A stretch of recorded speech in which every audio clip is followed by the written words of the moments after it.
سیدنا ابراہیم علیہ السلام نے جب بیت اللہ کی تعمیر کی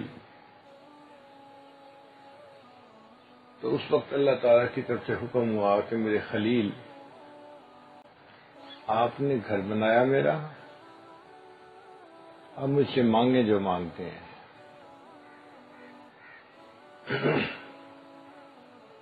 جو امیر لوگ ہوتے ہیں ان کا یہی طریقہ ہوتا ہے۔ ہم لوگ الیکٹریشین کو گھر لاتے ہیں تو پہلے طے کرتے ہیں بھئی پمپ خراب ہے، کتنے پیسے لیں گے؟ جی 500 روپیہ لوں گا، ٹھیک ہے آ جائیے۔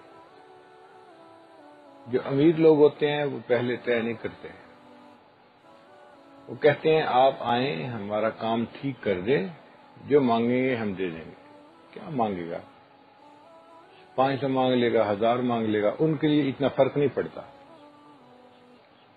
تو جس طرح امیر لوگ کہتے ہیں کہ تم جو مانگو دیں گے، اللہ نے بھی فرمایا کہ میں تو کائنات کا مالک ہوں، پوری کائنات کے خزانے میرے اختیار میں ہیں، میرے خلیل مانگو تم مجھ سے کیا مانگتے ہو۔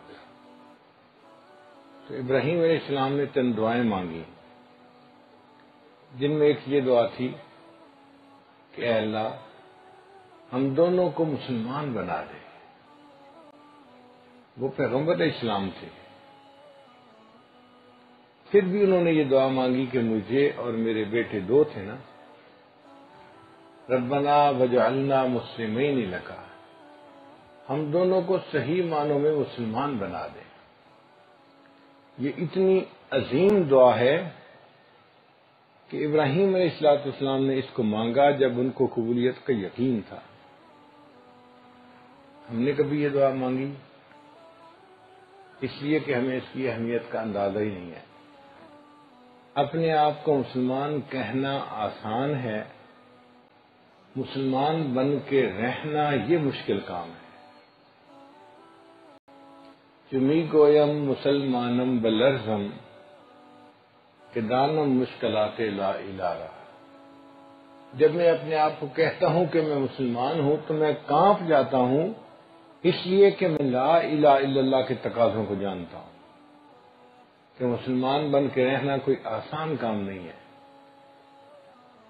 نبی علیہ السلام نے ایک حدیث مبارکہ میں مسلمان کی ڈیفینیشن کی، مسلمان کے بارے میں بتایا کہ مسلمان کون ہوتا ہے۔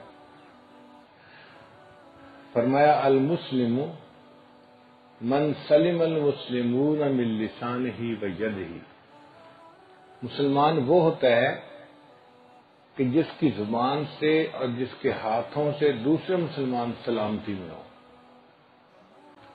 دوسروں کی جان محفوظ، مال محفوظ، عزت آبرو محفوظ، کوئی فکر نہ ہو ان کو۔